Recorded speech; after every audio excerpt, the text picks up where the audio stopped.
Bienvenue dans Grand Format, le magazine de la rédaction avec nos journalistes. Avec nous aujourd'hui l'expert montagne, il s'appelle Emmanuel Jaude, très souvent en altitude et qui nous parle bien de ce qu'il connaît le mieux, c'est-à-dire en l'occurrence cette montagne, ce massif du Mont Blanc qui a subi encore une fois cet été une période de fonte importante en dessous de 3500 mètres d'altitude.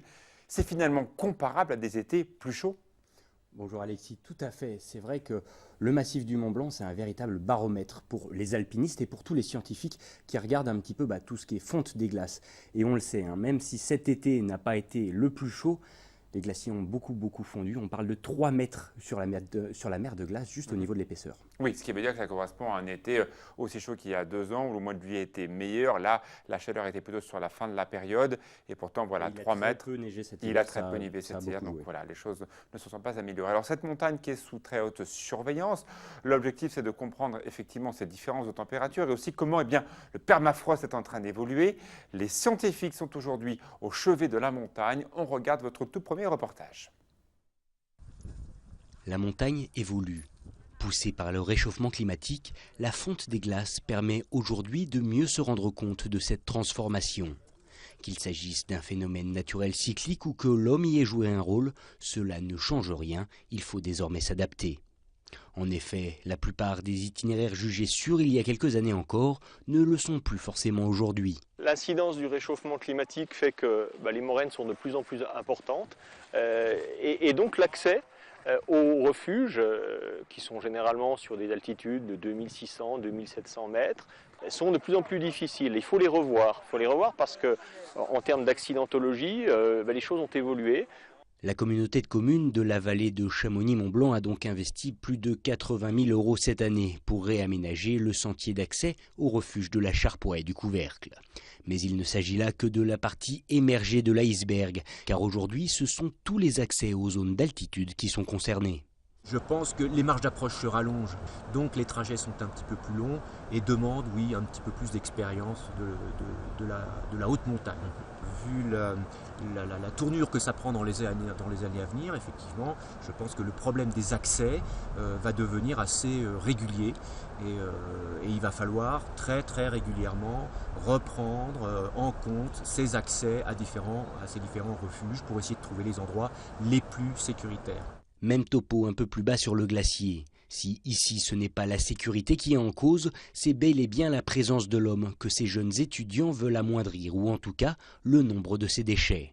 Avec en moyenne 3 mètres d'épaisseur de moins chaque année, la mer de glace laisse apparaître de plus en plus de vestiges des mauvais comportements des usagers de la montagne.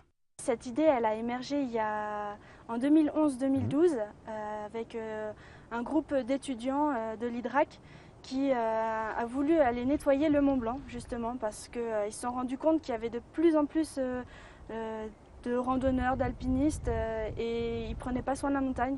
Donc ils avaient envie de justement sensibiliser. Et eux ont réalisé l'action en 2012. Ils sont allés jusqu'en haut du Mont Blanc, à l'abri Valo, pour justement récupérer plus de 15 kilos chacun de déchets. En à peine quelques heures, pas moins de 40 kilos de déchets ont été récoltés par cette association. Un genre d'initiative qui se multiplie ces dernières années, preuve de la prise de conscience de la fragilité de ce milieu naturel si particulier. De retour dans le grand format, on parle de ces marches d'approche aux différents refuges du massif du Mont Blanc. Si on change de vallée du Montjoie, vous connaissez très bien le refuge des Conscrits. Là aussi, la baisse de niveau de la glace fait que l'approche de ce refuge est de plus en plus compliquée et ça rallonge aussi la difficulté des marches en montagne. Alors, qu'est-ce qu'il faut faire? Il faut revoir tous les profils d'accès? C'est un petit peu, oui. Exactement. Concrètement, aujourd'hui, les zones qui étaient sûres il y a quelques années encore ne le sont plus forcément aujourd'hui. C'est un éternel recommencement, toujours à chercher les passages les plus sécurisés. Attention, on ne parle pas de zones vraiment sans risque en montagne. C'est des zones qui sont plus ou moins aménagées, comme ça l'a été justement il y a quelques années pour le refuge des Conscrits. Un tout nouvel itinéraire a été tracé, une grande passerelle a été fabriquée pour ne plus passer sur le glacier qui devenait trop dangereux. Le glacier, c'est une véritable mémoire vivante de ce que nous sommes. Effectivement, l'activité des hommes modifie, quoi qu'on en pense, quoi qu'on en dise au niveau politique, eh bien, la structure d'air n'est pas la même, les bulles d'oxygène ne sont pas les mêmes. On voit tout dans la glace et c'est pour cela que les scientifiques ont fait des véritables carottages. On va voir comment, eh bien, effectivement, ces carottes de glace sont quelque part votre et notre histoire. À l'heure où le dérèglement climatique transforme le milieu montagnard, de nombreux scientifiques s'affairent à observer, avec le plus grand sérieux, les changements de ces zones d'altitude.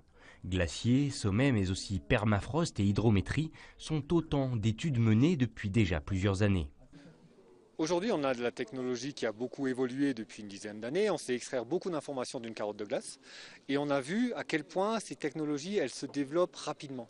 Donc aujourd'hui, on essaye d'extraire des carottes de glace, sachant que les sites sont en train de se détériorer. L'information va être perdue dès qu'on aura des événements un peu trop chauds. On va perdre de l'information parce que la neige va fondre, l'eau de fonte va traverser les manteaux neigeux, va lisser l'information. Donc l'objectif est aujourd'hui de pouvoir collecter des échantillons de bonne qualité et les préserver congelés pour le jour où des nouvelles technologies seront disponibles pour les analyses. Et au centre des regards, l'un des sommets les plus étudiés, le Mont Blanc. Chaque année, de nombreux chercheurs se rendent sur les pentes abruptes du toit de l'Europe pour trouver les explications de l'évolution de notre climat. Et cela commence avec l'évolution de son altitude.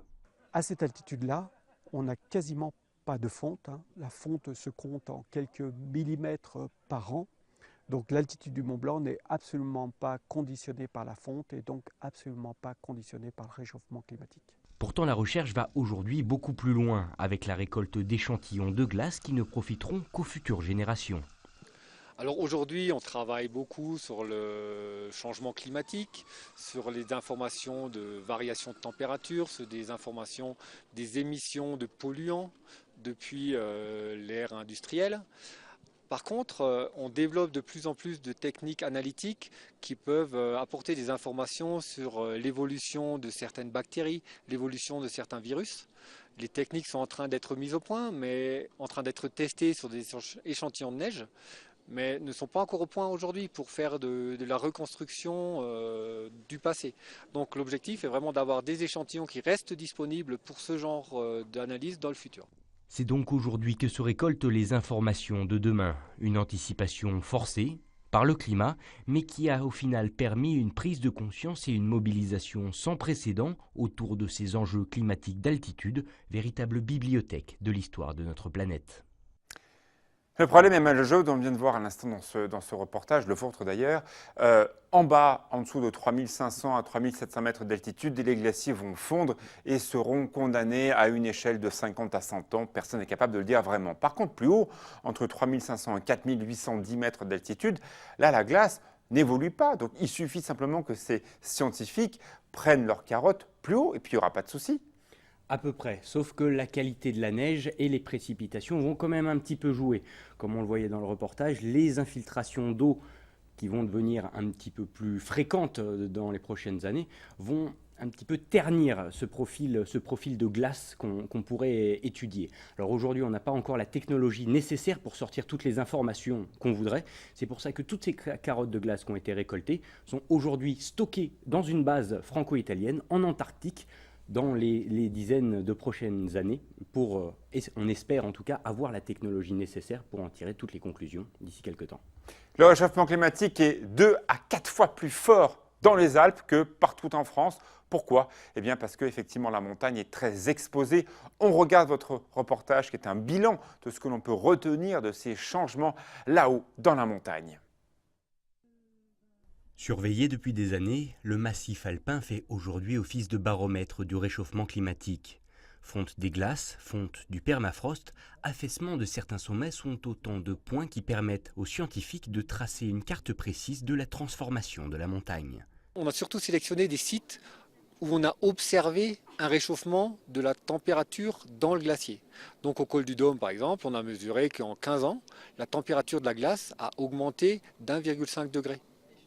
Aujourd'hui, on a encore de la glace qui est froide, mais qui a vraiment tendance à se réchauffer. Donc on a refait des mesures lors du carottage de ces derniers jours. On va les exploiter et voir à quand est-ce qu'on va s'approcher de la limite de température où les échantillons ne seront plus exploitables. Mais si des évolutions de quelques degrés peuvent sembler minimes, les résultantes sont énormes. En quelques années, c'est toute l'économie liée à l'altitude qui peut être menacée, à commencer par les stations de ski.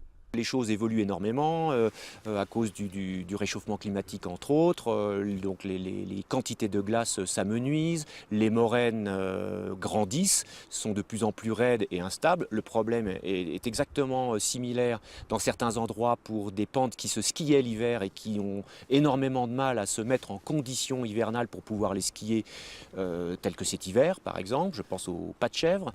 En effet, pour chaque degré supplémentaire, la limite pluie-neige remonte de 150 mètres dans les Alpes. L'enneigement va donc se réduire en quantité et en durée. À 1800 mètres d'altitude, on annonce un mois de neige en moins à l'horizon 2040. Donc un glacier de 130 mètres, on recouvre à peu près 200 ans d'accumulation de neige.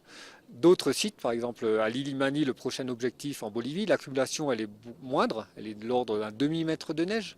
L'épaisseur elle est du même ordre de grandeur, 135 mètres, et on sait que la glace du fond a 18 000 ans. Un recul qui permet aujourd'hui de se projeter vers l'avenir et ainsi d'anticiper les transformations de notre milieu pour peut-être enfin savoir vivre avec son temps. Et savoir vivre aussi avec ses saisons. On a l'impression qu'il y a deux chronomètres, celui des stations de sport d'hiver. Là, ce sont les présentations des différentes campagnes de communication des stations en vue de l'hiver prochain. Là, on sait, tout le monde a le top chrono pour le 17 décembre. Ce sera le jour de l'ouverture des vacances. Et la seule question des stations, c'est est-ce qu'il y aura de la neige à Noël parce qu'il y a un chiffre d'affaires. Là, c'est un autre chronomètre. C'est le chronomètre à l'année de la montagne. Parfois, il peut ne pas neiger en début d'hiver et beaucoup neiger à la fin d'hiver et même au printemps. Quasiment la totalité de l'enneigement s'est fait entre le printemps et le début d'été en montagne. Ce n'est pas le même chrono, on a l'impression. Ce n'est pas du tout le même cycle. On est bien d'accord qu'entre les vacanciers qui bénéficient des plus de la montagne juste pendant les vacances pour les sports d'hiver et finalement la saison de la planète, le chronomètre de la planète, il y a une grosse marge. Il y a un gros décalage au jour d'aujourd'hui qui va nous imposer dans les prochaines années de changer notre modèle économique, de faire des stations plus haut, de faire des stations plus chères, ou en tout cas mieux fournies en la neige aura plus de valeur, du coup. Exactement. Et là, on va vraiment pouvoir parler d'or blanc à proprement parler. Quand on voit aujourd'hui l'évolution du Mont Blanc, la neige reste froide au-dessus du refuge du Goûter, qui est à 3800 mètres d'altitude. Là-haut, il y aura toujours de la glace. Là-haut, il y aura toujours de la glace. Mais ce qui va changer, et on en a parlé dans ces reportages, c'est les voies d'accès. Aujourd'hui, on pense au couloir du Goûter, à la montée du Goûter, qui est déjà très très difficile. On a vu cet été des arrêtés préfectoraux qui déconseillaient aux alpinistes d'emprunter cette voie. Ça ne va pas aller en s'améliorant, ça c'est sûr. Et pour vous, maintenant c'est quelques années que vous faites de la montagne, est-ce que ce Mont Blanc a vraiment changé? Quand même un peu. Même un peu. Plus quoi, moins quoi? Au niveau, je le vois très bien, typiquement dans le Goûter, où c'est vrai qu'il y a encore quelques années, en passant à 8, 9 heures le matin, on arrivait quand même à avoir des conditions, un permafrost qui tenait les rochers. Aujourd'hui, même à 4 heures du matin, on a des chutes de pierres, il faut faire attention. J'ai vu des blessés à 3h30 le matin, en pleine nuit noire, dans des températures négatives. On est de plus en plus amené à avoir ce genre de situation. Ça, c'est une chose dont on est sûr aujourd'hui. Il est un journaliste expert de la montagne. Vous le retrouvez dans le cadre de ses différentes émissions. Emmanuel Jod est journaliste à 8 Mont Blanc. Il nous a fait toute cette série de reportages et diffusés dans le cadre du JT. Merci beaucoup. À très bientôt pour un prochain grand format.